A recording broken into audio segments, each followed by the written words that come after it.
तो साथियों, मैं मीनाक्षी शुक्ला आप सभी का स्वागत करती हूँ अपने इस online platform one day exam study में।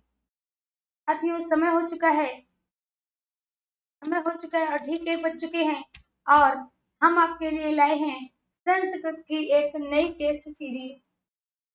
दोस्तों, आज के प्रश्न थोड़ा हम कह सकते हैं थोड़ा अच्छे होने वाले हैं। वैसे अच्छे तो हमेशा सीरीज रहती है, लेकिन आज के क्वेश्चन कुछ ज्यादा ही आपके लिए महत्वपूर्ण होने वाले हैं। चलिए शुरू करते हैं अपनी आज की टेस्ट सीरीज को। आज की टेस्ट सीरीज का पहला प्रश्न है, पंचतंत्र के रचनाकार हैं ए सोमदेव, बी नारायण, सी भास्कर, डी विष्णु शर्मा। तो साथियों याद रखना, पंचतंत्र के रचनाकार कौन है? विष्णु शर्मा है। पंचतंत्र के रचनाकार हमारा डी ऑप्शन सही हो जाएगा, विष्णु शर्मा। अगला प्रश्न है, तो सही कर लीजिए, हितोपदेश क्या है साथियों? प्रश्न है, हितोपदेश के रचनाकार कौन है? ए माधव, बी हर्षदेव, सी वसुमित्र, डी नारायण पंडित। तो आप सभी ने पढ़ा होगा कि हितोपदेश में जो होता है, हितोपदेश में क्या है? कहानियां हैं। क्या है? कहानियां हैं। और कैसी कहानियां हैं? शिक्षाप्रद कहानियां हैं। कैसी कहानियां हैं? शिक्षाप्रद कहानियां हैं। ये कहानियां मुख्य रूप से पशु पक्षियों की हैं। किसकी हैं? पशु पक्षियों की हैं, जिसके की राइटर नारायण पंडित है। इसके राइटर नारायण पंडित हैं। तो साथियों राइट ऑप्शन हमारा क्या हो जाएगा? डी हो जाएगा, नारायण पंडित। डी ऑप्शन हो जाएगा, नारायण पंडित। अगर साथियों हितोपदेश की बात करें, हितोपदेश की बात करें तो इसमें कितने भाग हैं? 4 भाग हैं। कितने भाग हैं? 4 भाग हैं। बात समझ में आ गई? तो हितोपदेश के 4 भाग हैं, कहानियां हैं, शिक्षाप्रद हैं, पशु पक्षियों का वर्णन है। इसके लेखक हमारे नारायण पंडित जी हैं। चलिए अगला प्रश्न देखते हैं। अगला प्रश्न है, गीता में कितने अध्याय हैं? गीता में कितने अध्याय हैं? A option 19, B option 16, C option 17, D option 18। तो साथियों प्रश्न है, गीता में कितने अध्याय हैं? गीता के अध्याय की बात करें तो साथियों गीता में किसका वर्णन है? गीता में कितने अध्याय हैं? तो गीता में 18 अध्याय हैं। गीता में कितने अध्याय हैं? 18 अध्याय हैं। गीता किससे लिया गया है? महाभारत से लिया गया है। किससे लिया गया है? महाभारत के भीष्म पर्व से लिया गया है। किससे लिया गया है? महाभारत के भीष्म पर्व से लिया गया है। बात समझ में आ रही है? कितने अध्याय? 18 अध्याय। महाभारत से लिया गया है, भीष्म पर्व से अवतरित है। अगर पूछा जाए इसमें श्लोक कितने हैं, तो साथियों कितने श्लोक हैं? 700 श्लोक हैं। कितने हैं? 700 श्लोक है। इसमें आत्मा परमात्मा का वर्णन है, अर्थात जो हमारा गीता है, गीता में मोक्ष का मार्ग बताया गया है। तो साथियों तीसरे का राइट ऑप्शन क्या हो जाएगा? डी हो जाएगा, 18। Right option D, 18। अगला प्रश्न है, भारत की रचना है। भारत की रचना की बात करें तो भारत, इसमें पूछा गया क्वेश्चन को समझ लीजिए। भारत की रचना, जो प्रसिद्ध महाकाव्य है, जो प्रसिद्ध महाकाव्य है, जो प्रसिद्ध महाकाव्य है, तो साथियों भारत की रचना है जो प्रसिद्ध महाकाव्य है, उसकी संख्या कितनी है? कितनी है? 1 हो जाएगी। कितनी हो जाएगी? 1 हो जाएगी। और उसका नाम क्या होगा साथियों? उसका नाम सभी जानते हैं, नाम है किरातार्जुनीयम। क्या नाम है? किरातार्जुनीयम है। इसमें किरात और अर्जुन का वर्णन है। किरात वेशधारी शिव हैं और अर्जुन के साथ उनके युद्ध का वर्णन है। बात समझ में आ गई? तो साथियों राइट ऑप्शन हो जाएगा ए, किरातार्जुनीयम। क्लियर? ए ऑप्शन हमारा सही हो जाएगा, ए। अगला प्रश्न है, द्वैत वन में युधिष्ठिर के पास आया। कौन आया? वनेचर। वनेचर कैसा था? द्विलिंगी था। जलचर, नभचर या मधुकर? तो साथियों कौन आया था? वनेचर आया था। कौन आया था? वनेचर आया था। द्वैत वन में युधिष्ठिर से मिलने कौन आया? वनेचर आया। तो ए ऑप्शन हमारा सही हो जाएगा। अगला प्रश्न है, किरातार्जुनीयम के प्रथम सर्ग का आरंभ होता है। यानी जो बात करें किरातार्जुनीयम का प्रथम सर्ग है, उसका आरंभ किससे होता है? वनेचर के आगमन से, द्रौपदी के आगमन से, दुर्योधन के वर्णन से या शिव के वर्णन से? जल्दी से बताएं, किरातार्जुनीयम के प्रथम सर्ग का आरंभ किससे होता है? तो राइट ऑप्शन हो जाएगा हमारा ए, वनेचर के आगमन से। किसके आगमन से? वनेचर के आगमन से किरातार्जुनीयम के प्रथम सर्ग का आरंभ होता है। अगला प्रश्न है इंपॉर्टेंट प्रश्न है। कहा गया है द्रौपदी की चारित्रिक विशेषता नहीं है, अर्थात द्रौपदी के चरित्र की ऐसी कौन सी विशेषता है जो इनमें से आपको नहीं लगती है? ए, वीर छत्राणी, बी, कुशल राजनीतिज्ञ, सी, सहृदया, डी, उल्टा। तो साथियों, वीर छत्राणी थी, कुशल राजनीतिज्ञ भी थी, हृदय तो उसका अच्छा था ही। तो अगर पूछा जाए क्या नहीं था? उल्टा नहीं थी। क्या नहीं थी? उल्टा नहीं थी। तो डी विकल्प हमारा सही हो जाएगा, उल्टा। डी विकल्प सही हो जाएगा, उल्टा। अगला प्रश्न है, वनेचर की चारित्रिक विशेषता नहीं है। यानी जो वनेचर है, वनेचर की चरित्र की विशेषता कौन नहीं है? ए, सच्चा हितैषी, बी, अहंकारी, सी, गुणी, डी, स्पष्ट वक्ता। तो साथियों, जो वनेचर था वो सच्चा हितैषी था। वनेचर जो था वो सच्चा हितैषी था, यानी उसकी चरित्र की ये तो विशेषता है। अगर बात करें वनेचर को, अहंकार नहीं था, घमंड नहीं था, गुण यानी उसमें गुण भी थे, और स्पष्ट वक्ता था, साफ बोलता था। तो उसके चरित्र की विशेषता कौन नहीं थी? भी हो जाएगा अहंकारी, यानी उसके चरित्र की विशेषता कौन सी नहीं थी साथियों? तो अहंकारी नहीं था। क्या नहीं था? अहंकारी नहीं था। भी विकल्प हमारा सही हो जाएगा, अहंकारी। अगला प्रश्न है दुर्योधन का नाम था, यानी जो दुर्योधन था, दुर्योधन का नाम क्या था? ए, सुयोधन, बी, दुशासन, सी, कर्ण, डी, कोई नहीं। तो आपको याद होगा कर्ण तो सूर्य पुत्र था, कुंती मां कुंती का पुत्र था। दुशासन की बात करें तो दुशासन कौन था?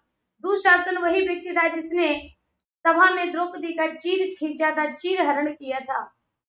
साथियों, दुर्योधन का नाम क्या था? दुर्योधन को ही सुयोधन के नाम से जाना जाता था। तो 9 का ए ऑप्शन हमारा राइट हो जाएगा, सुयोधन। 9 का ए ऑप्शन राइट हो जाएगा, सुयोधन। अगला प्रश्न है, प्रश्न को आने से पहले आपको इसका अर्थ निकालना पड़ेगा, और इसको पढ़ने के बाद आप आगे आने वाले प्रश्नों के उत्तर दे सकेंगे। क्या लिखा है? प्रारभ्यते, प्रारभ्यते मतलब प्रारंभ करना, ना खलु विघ्न भयन नीचे। प्रारभ्यते मतलब प्रारब्ध, ना मतलब नहीं, खलु मतलब दुष्ट लोग। तो प्रारब्ध नहीं करते हैं दुष्ट, विघ्न के भय से, विघ्न के भय के कारण नीच और दुष्ट लोग कार्य को प्रारंभ नहीं करते। बात समझ में आ गई? कार्य को नीच और दुष्ट लोग विघ्न के भय से प्रारंभ ही नहीं करते। अगली पंक्ति क्या कहती है? प्रारब्ध, प्रारब्ध मतलब प्रारंभ कर दिया। प्रारब्ध विघ्न विहिता, विघ्न विहिता विरमंती मध्या, मध्या मतलब मध्य में, मध्या मतलब मध्य में। विघ्न विहिता यानी विघ्नों के आ जाने से, विघ्नों के आ जाने से, यानी प्रारंभ तो करते हैं लेकिन विघ्नों के आ जाने से मध्या विरमंती, बीच में ही रोक देते हैं। क्या करते हैं? बीच में ही रोक देते हैं। कौन? मध्या यानी मध्यम वर्गीय जो होते हैं, जो मध्यम वर्गीय होते हैं वो कार्य को प्रारंभ तो करते हैं, प्रारंभ किया विघ्न आ गया तो उसको क्या कर दिया, वहीं पर रोक दिया। यानी विघ्न के आ जाने से मध्यम लोग कार्य को बीच में ही रोक देते हैं। बात समझ में आ गई। आगे की तरफ चलते हैं। अगला क्या कहता है, विघ्न मुहुर मुहुरपि, यानी विघ्न के मुहुर मुहुरपि, यानी बार बार आने पर, विघ्न विघ्न के मुहुर मुहुरपि, बार बार आने से प्रतिहन्यमाना, प्रतिहन्यमाना नहीं डरते हैं। विघ्न के बार बार आने से भी नहीं डरते हैं। प्रारब्ध मुक्तम जनाना परित्यजन, प्रारब्ध मतलब प्रारंभ करते हैं, प्रारब्धम मतलब प्रारंभ करते हैं। उत्तम, उत्तम भाई यहाँ उत्त लिखा है, उत्तम मतलब उत्तम पुरुष, उत्तम जना, उत्तम पुरुष कार्य को प्रारंभ करते हैं, न परित्यजन्ति और उसको छोड़ते नहीं है, चाहे भले ही उनके मार्ग में बार बार बाधाएं क्यों ना आती रही हैं, लेकिन उत्तम पुरुष कार्य को प्रारंभ करके उसको बीच में छोड़ते नहीं है। अब इस पद से आपको आने वाले प्रश्नों के उत्तर देने हैं। फिर से देख लीजिए, जो नीच और दुष्ट लोग होते हैं वो कार्य को प्रारंभ करते हैं, लेकिन कार्य को प्रारंभ करने से पहले विघ्न के भय से कार्य को प्रारंभ ही नहीं करते। मध्यम वर्गीय लोग कार्य प्रारंभ करते हैं लेकिन उसको बीच में ही रोक देते हैं। विघ्न मुहुर मुहुरपि प्रतिहन्यमाना, और जो उत्तम पुरुष के लोग होते हैं, उत्तम जन होते हैं, वो कार्य को प्रारंभ करते हैं, चाहे उनके रास्ते में बार बार बाधाएं क्यों ना आती रही हो, लेकिन वो उसको पूरा करके ही दम लेते हैं। चलिए आगे देखते हैं क्या कहा गया है। लिखा है भयवश कार्य प्रारंभ नहीं करते हैं, यानी कौन से लोग हैं जो भय के कारण कार्य को प्रारंभ नहीं करते हैं। नीच लोग, उत्तम लोग, मध्यम लोग या सभी। तो साथियों कौन हो जाएगा, नीचे लोग तो कार्य प्रारंभ ही नहीं करेंगे, मध्यम लोग बीच में बंद कर देंगे और उत्तम लोग कार्य पूरा करेंगे। बात समझ में आ रही होगी। चलिए अगला प्रश्न देखते हैं। अगला प्रश्न है, कार्य प्रारंभ करके बीच में विघ्न आने पर कार्य को छोड़ देना कौन करता है। कार्य प्रारंभ किया, कार्य प्रारंभ करके बीच में विघ्न आने पर कार्य छोड़ देते हैं, कौन छोड़ देता है, उत्तम पुरुष, निम्न पुरुष या मध्यम पुरुष।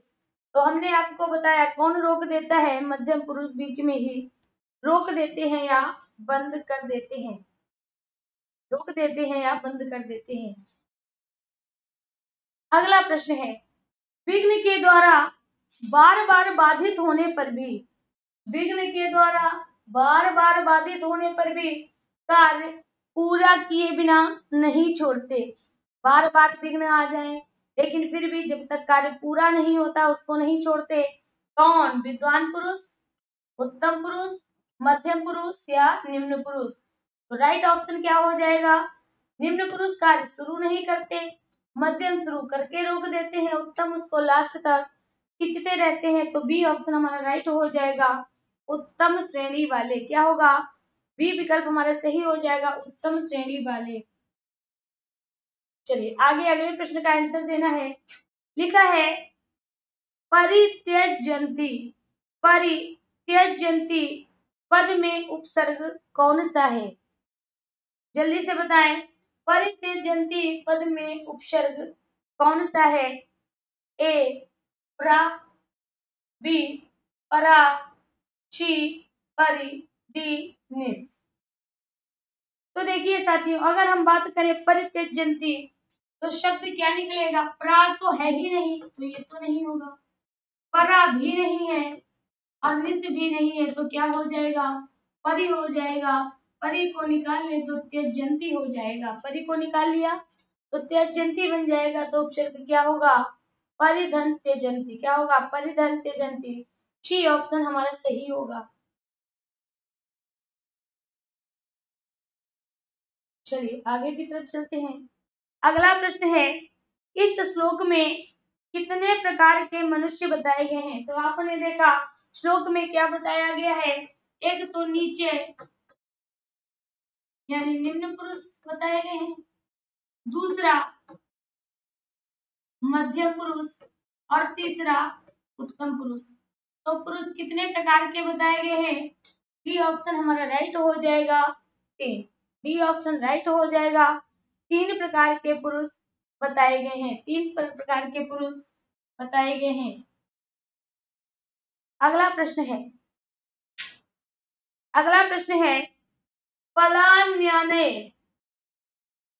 फलान्याने। आपको दिख रहा होगा क्या लिखा है? या से पहले वाला वर्ड आधा है। पहले हम इसको देख लें, यहाँ पर क्या लिखा है? आ, तो यहाँ पर हो जाता फलन्याने, एक तो ये हो गया। दूसरा क्या है? फलाधन्याने, तो इसका कोई अर्थ नहीं होगा साथियों, फलान्य का कोई अर्थ नहीं होगा। अब आ जाओ, रूप अगर आपको याद होंगे तो आपको पता होगा फलम, फले, फलानी। जब फल बहुवचन में होते हैं तो फलानी का प्रयोग किया जाता है। तो क्या हो जाएगा? फलानी धन आने। अब देखिए, ई और आ अगर मिलेगा, ई का मेल समान स्वर से होता है तो या में बदल जाता है। तो राइट विकल्प हमारा क्या हो जाएगा? सी। यहाँ पर फलान्या है तो नए का अर्थ नहीं है। बात समझ में आ गई? तो सी ऑप्शन हमारा राइट हो जाएगा, फलानी धन आने। राइट विकल्प हो जाएगा फलानी धन आने। क्लियर? चलिए आगे की तरफ बढ़ते हैं। अगला प्रश्न है आ या आ के बाद। देखिए पहले क्या हो? आ हो या आ हो। इसका मेल अगर ई से होगा तो ए बनेगा, इसका मेल अगर ऊ से होगा तो ओ बनेगा, इसका मेल अगर री से होगा तो अर बनेगा, इसका मेल अगर रा से होगा तो अल बनेगा। ए और ओ किसमें बनते हैं? हमारी गुण संधि में बनते हैं। किसमें? गुण संधि में बनते हैं।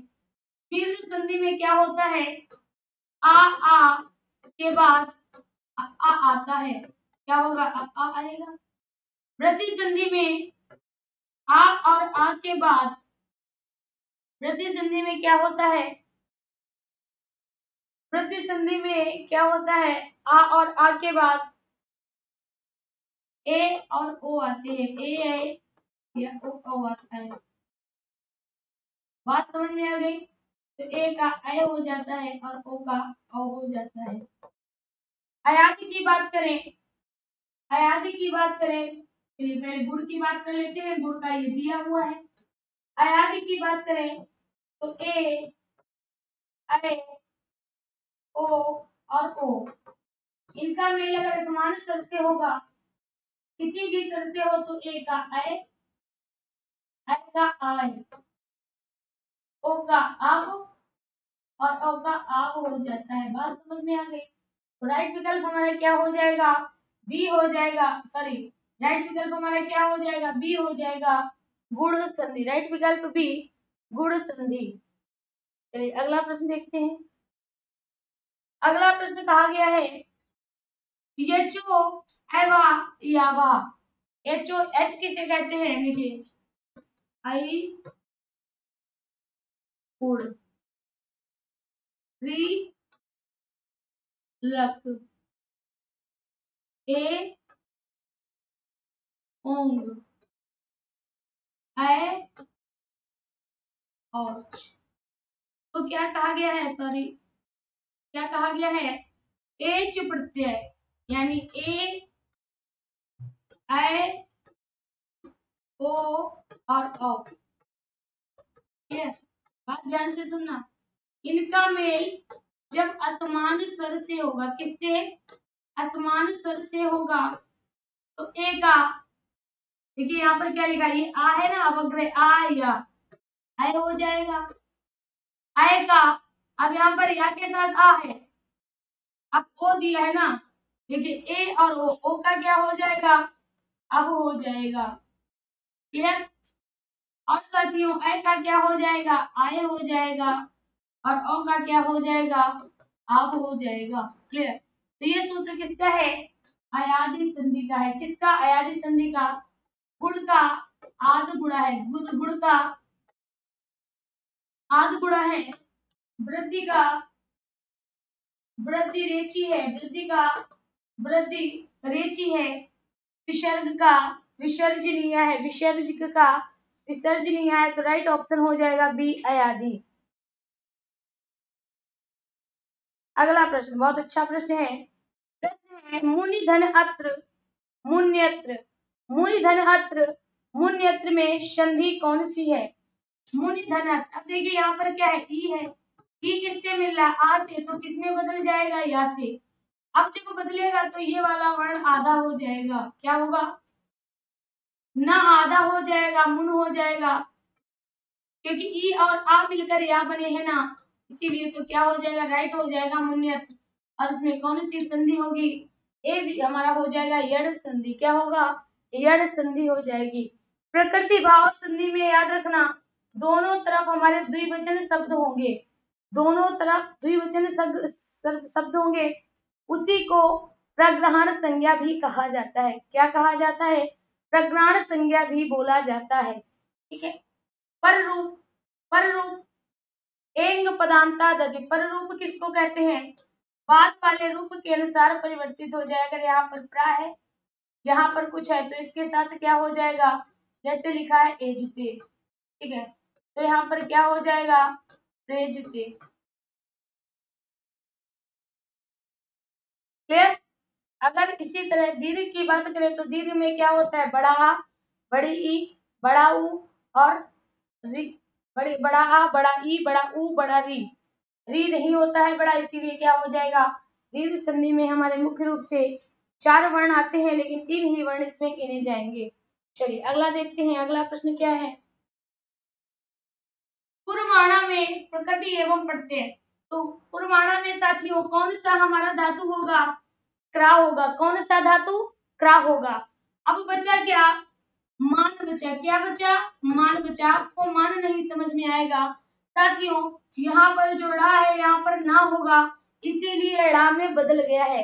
जब री आता है और री के बाद अगर दूसरे पद से मेल हो रहा है, उसमें ना आया है तो ड़ा हो जाएगा। जैसे रामधन आयन, रामधन आयन रामायण हो जाता है।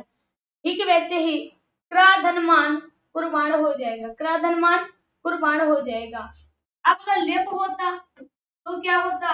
पीछे या होता और आगे उपसर्ग होता। ऐसा है? नहीं है। सानच आया है तो लास्ट में मान जुड़ेगा। अत्व आया है तो अंत में त्वा जुड़ेगा। शत्र आया है तो अत अन अंति जुड़ेगा। अब आप बताओ क्या जुड़ा है? मान जुड़ा है कि त्वा जुड़ा है कि अत अन अंति जुड़ा है? जल्दी से देख के बताएं। बिल्कुल सही। क्या जुड़ा है? मान जुड़ा है। इसका मतलब क्राधन सानच होगा। क्या होगा? क्राधन सानच हमारा सही होगा। बी ऑप्शन राइट हो जाएगा। अगला प्रश्न है, प्रश्न संख्या 20 है। क्या कहा गया है? पा धातु में अक्त्वा प्रत्यय के योग से रूप में बनता है। अब देखिए पा धातु है और अगर अक्त्वा लगाओगे तो लास्ट में क्या आएगा? त्वा आएगा। ठीक है, तो पा धातु के रूप कैसे चलते हैं? पिबती, पिबता, पिबंती पढ़ा होगा। पिबती, पिबता, पिबंती। तो राइट ऑप्शन हमारा क्या हो जाएगा? विवित्वा नहीं होगा, पाइत्वा नहीं होगा, राइट ऑप्शन हो जाएगा बी पित्वा। आगे रूप पी के अनुसार चलते हैं। त्वा, अक्त्वा में त्वा शेष रहता है तो क्या हो जाएगा? पित्वा हो जाएगा। क्या होगा? पित्वा हो जाएगा। बी विकल्प हमारा सही होगा। अगला प्रश्न है, अगला प्रश्न है मूर्धा से बोले जाने वाले वर्णों को चुनिए। मूर्धा से कौन कौन से वर्ण बोले जाते हैं? तो बिल्कुल बेसिक बात है। ता वर्ग, चा वर्ग, टा वर्ग, ता वर्ग, पा वर्ग। उ, चू, टू, तू, पू, आ, ई, री, ला और उ। अब लिख लो के, टी, एम, डी, ओ। साथियों री और टावर, जल्दी से ढूंढो री और टावर। यहाँ तो री है और टावर्ग भी है। टा टा टा टा। इसी का सूत्र होता है री टू र ठाणाम मूर्धा। तो साथियों राइट विकल्प क्या हो जाएगा? या हो जाएगा। इसमें री आया है लेकिन ये वर्ण किस कैसे है? ये वर्ण तो हमारे तालु से बोले जाते हैं। ये पा पा पा पा, अगर इसकी बात करें तो ये कहाँ से बोले जाते हैं? ओष्ठ से बोले जाते हैं। और साथियों ला और तादा है, ये कहाँ से बोले जाते हैं? दंत से बोले जाते हैं। तो राइट ऑप्शन हमारा क्या हो जाएगा? राइट ऑप्शन हो जाएगा ए। अगला प्रश्न है, कंठ से किन वर्णों का उच्चारण होता है? कंठ से किन वर्णों का उच्चारण होता है? तो आप बताओ। आ का उच्चारण स्थान तो कंठ होगा, ई का उच्चारण स्थान तो तालु होगा, टा का उच्चारण स्थान तो मूर्धा होगा, और लतुल सा नाम का क्या हो जाएगा? दंतु हो जाएगा। तो कंठ किसका होगा? आहा का, इसीलिए कहा जाता है आकुहा विसर्जनीया यस्य सा। आकुहा विसर्जनीया यस्य सा। तो राइट ऑप्शन हमारा ए सही हो जाएगा। अगला प्रश्न है, अगला प्रश्न है, ऊष्म वर्ण कौन कौन से होते हैं? ऊष्म वर्ण कौन कौन से होते हैं? का से नातक, का से मातक, शल प्रत्याहार या यण प्रत्याहार। तो ध्यान से सुनना है साथियों। का से ना नहीं होगा, का से माँ होगा, तो स्पर्श तो हो जाएंगे। क्या होंगे? स्पर्श होंगे। शल प्रत्याहार में कौन सा आता है? शाखा ताहा। क्या आता है? शाखा ताहा। कौन से होंगे? ऊष्म वर्ण होंगे। कौन से होंगे? ऊष्म वर्ण होंगे। यण प्रत्याहार में यारा लावा आते हैं, और साथियों ये क्या होते हैं? अंतःस्थ होते हैं। क्या होते हैं? अंतःस्थ होते हैं। तो हमारा राइट विकल्प होगा शल प्रत्याहार के वर्ण। क्या होगा? शल प्रत्याहार के वर्ण क्या होंगे? ऊष्म वर्ण कहलाएंगे। क्या कहलाएंगे? ऊष्म वर्ण कहलाएंगे। बातें समझ में आ रही होंगी, क्योंकि देखिए बहुत ही बेसिक से पढ़ाते हैं हम। इतने कठिन चीजें आपके जैसे संस्कृत की बुक्स आप ली होगी तो देखा होगा, उसमें काफी काफी मटेरियल दिया रहता है, जिसकी वजह से हमें समझ में नहीं आता कि इसमें सही क्या है, क्या याद करें क्या छोड़ें। चलिए आगे की तरफ चलते हैं, अगला प्रश्न देखते हैं। अगला प्रश्न है, इक प्रत्याहार के वर्ण। क्या पूछा गया है? इक प्रत्याहार का वर्ण कौन कौन से होता है? तो साथियों आई उड़, ये अंतिम वर्ण है, इसकी इत संज्ञा हो जाएगी। री लक, ये अंतिम वर्ण है, इसकी इत संज्ञा हो जाएगी। ए अंग, ये अंतिम वर्ण है, इसकी इत संज्ञा हो जाएगी। ए औच, ये अंतिम वर्ण है, इसकी इत संज्ञा हो जाएगी। ये स्वरों के सूत्र है। किसके हैं? स्वरों के सूत्र है। पूछा गया है एक, यानी ई से लेकर और का तक। का तो गिरा नहीं जाएगा, तो ई उ री ला क्या होगा? ई उ, इसमें दौड़ा दिया है तो ये नहीं होगा। आ, इसमें आ दिया है तो ये नहीं होगा। ई उ री ला, तो साथियों सी ऑप्शन सही हो जाएगा। इसमें ई उ री का दिया है तो ये भी नहीं होगा। बात समझ में आ रही है? तो क्या होगा? सी ऑप्शन हमारा सही हो जाएगा। अगला प्रश्न है, अगला प्रश्न है, उदात्त अनुदात्त स्वरिता नाम स्वराणाम कति भेदा। अर्थात उदात्त अनुदात्त स्वरित, उदात्त अनुदात्त और स्वरित, इन नामों से स्वराणाम स्वरों के कति कितने भेद होते हैं? यानी उदात्त अनुदात्त और स्वरित, इन नामों की बात करें तो स्वरों के कितने भेद होते हैं? 6, 2, 4 या 3। तो साथियों ध्यान से देखना है। अगर यत्न की बात करें तो यत्न 2 प्रकार का होता है। पहला तो आभ्यंतर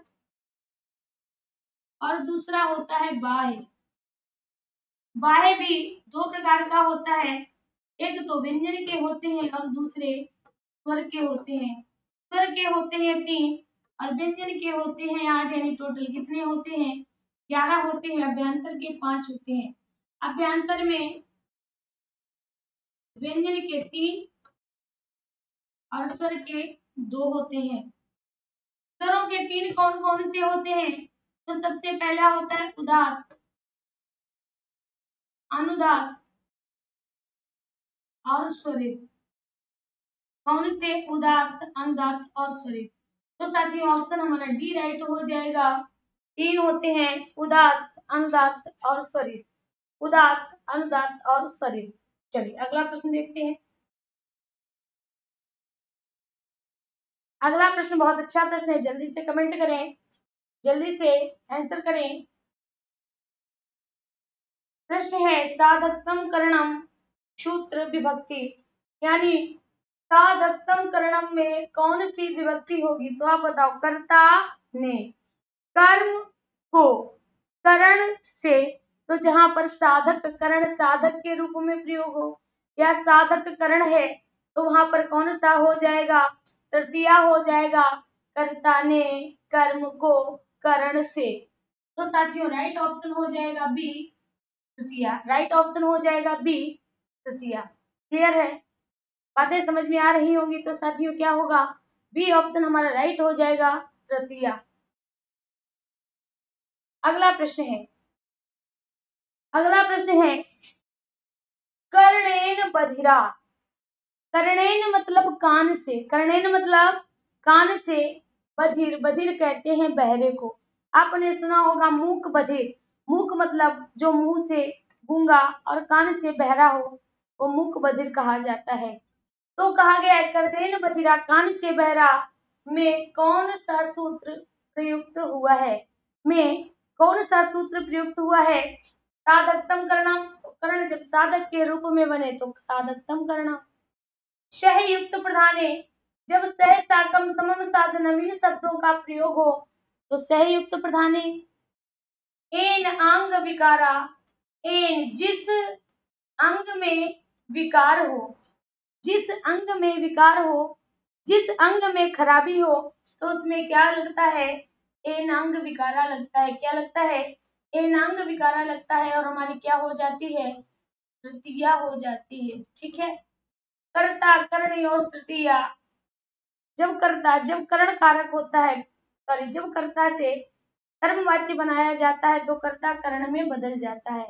कर्ता करणयोः तृतीया, कर्ता करण में बन जाने से वाच्य परिवर्तित हो जाता है। तो साथियों यहाँ पर सी ऑप्शन हमारा राइट हो जाएगा।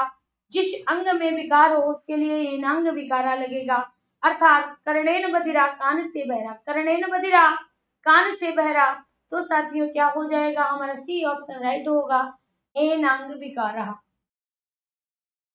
अगला प्रश्न है, अगला प्रश्न है भक्ता, भक्त गंगाया, गंगा में स्नानम करोति, स्नान करते हैं। भक्त गंगा में स्नान करते हैं। अब क्या पूछा गया है? गंगाया पद में कौन सी विभक्ति है? गंगाया पद में कौन सी विभक्ति है? तो साथियों गंगायाम, गंगायाम आया है तो गंगायाम में वैसे भी हमारी कौन सी होगी? सप्तमी हो जाएगी। लतायाम, गंगायाम कौन सी होगी? सप्तमी विभक्ति का प्रयोग होगा। दूसरा, अगर हमने भी क्या कहा? भक्त गंगा में स्नान करते हैं यानी नहाते हैं। भक्त गंगा में नहाते हैं तो हमने क्या कहा? गंगा में क्या प्रयोग हुआ है? में का प्रयोग हुआ है। किसका प्रयोग हुआ है? में का प्रयोग हुआ है। देखिए, कर्ता ने कर्म को कर्ण से संप्रदान के लिए अपादान से संबंध का की के आधारी रे अधिकरण में या पर, अधिकरण में या पर। तो साथियों क्या होगा? सप्तमी विभक्ति हो जाएगी, सप्तमी विभक्ति हो जाएगी। तो गंगायाम पद में कौन सी विभक्ति होगी? सप्तमी होगी, यानी हमारा अधिकरण होगा। क्या होगा? अधिकरण होगा। बात समझ में आ गई होगी, यहाँ तक किसी को कोई कष्ट नहीं होगा। चलिए आगे देखते हैं।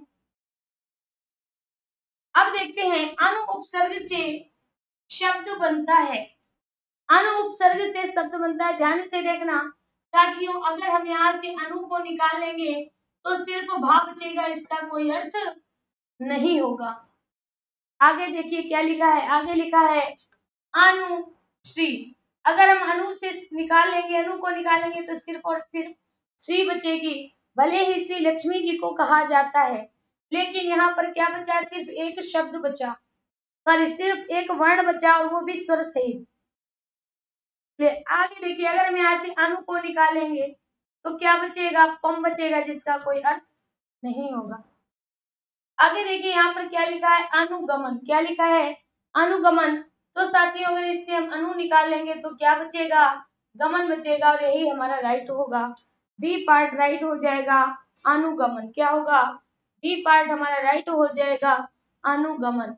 चलिए आज की टेस्ट सीरीज का अंतिम प्रश्न आने वाला है, अंतिम प्रश्न है इस सीरीज का, तो हमारे सभी साथी तैयार होंगे अंतिम प्रश्न से लड़ने के लिए। चलिए देखते हैं।